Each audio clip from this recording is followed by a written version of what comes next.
Good morning, gang. Hope y'all doing well today. Hope you're having a great Sunday morning. It's early here on the West Coast at my house, but it's 3 hours later on the East Coast. But hope you all are doing well. And my wife is out of town. Her aunt passed, and so she's in Southern California. And then I got the two monkeys here, my kids, and that's kind of what I wanted to talk to you guys about this morning. That's a dog barking. You know, cats can't bark, but dogs can. Dogs don't meow. Anyway, I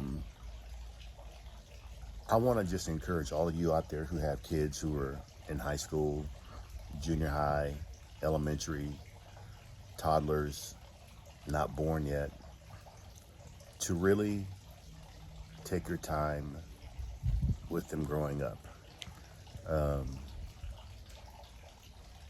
I remember my mom telling my wife when my daughter was little that she wanted to clean the house, and and my mom said, the dirt's always going to be there, but your kids won't. And or me, when every few hours when she was little, she'd wake up, and my mom said, Jerry, she won't sleep forever. No, she has to wake up sometime. Because she was only 10, 12 months old, and she was needy, and she kind of is still needy anyway. And I just remember myself rushing through those days, rushing through those years. And now that she's 22, almost 23, my son is 20, almost 21, it's like, where has the time gone? And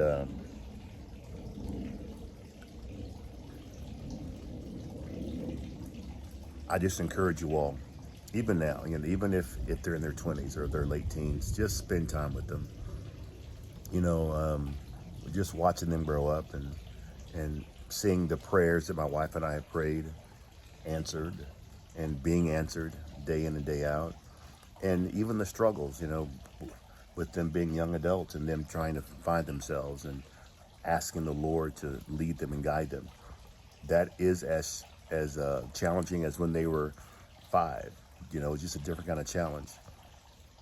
But I want to encourage you all, if you have young kids, if you have kids that are still in the house, just don't rush it. Don't rush it. It's so important. Which leads me to my next subject is, there's my daughter right there. Is that with me rushing things a lot, now I regret a lot of things. Now I live in some regret sometimes because I wish I'd done things different, done things better. I wish I had not have rushed through the years, gotten angry so quick or irritated so quick. I wish I just sat down and had a conversation with both of them and just said, okay, tell me what you're thinking. And even though it may not make sense to a 40 or 50-year-old man, the blessing is just the fact that they want to talk to you.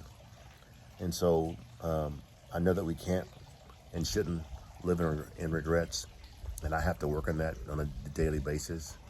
But I want to challenge you to not live in regrets, to not live in what could have been, should have been. When God gives you, my wife and I have a saying, I hope I get it right. The opportunity of a lifetime lasts only in that opportunity. Meaning that when God opens a door, that door may never be opened again.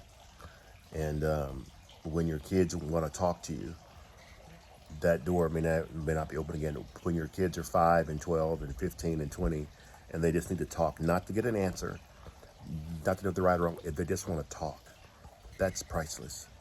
So right now in my life, anytime my daughter needs me, I'm sitting there and shutting my mouth and just listening to her talk. But when my son talks, and it may be stuff that I know the answer to, I'm going to sit there and shut up and let him talk. And so just want to encourage you guys this morning on that, because I know a lot of you guys are my age, or maybe a little younger, maybe a little older. But just make sure you do that, all right? Had my coffee this morning. by myself because my wife is gone. Anyway, have a great Sunday. Have a great day at church today. And just, I guess, the two main things are spend time with the kids, don't rush it, and don't live in regret. All right. Have an awesome morning. Love you guys. Bye-bye.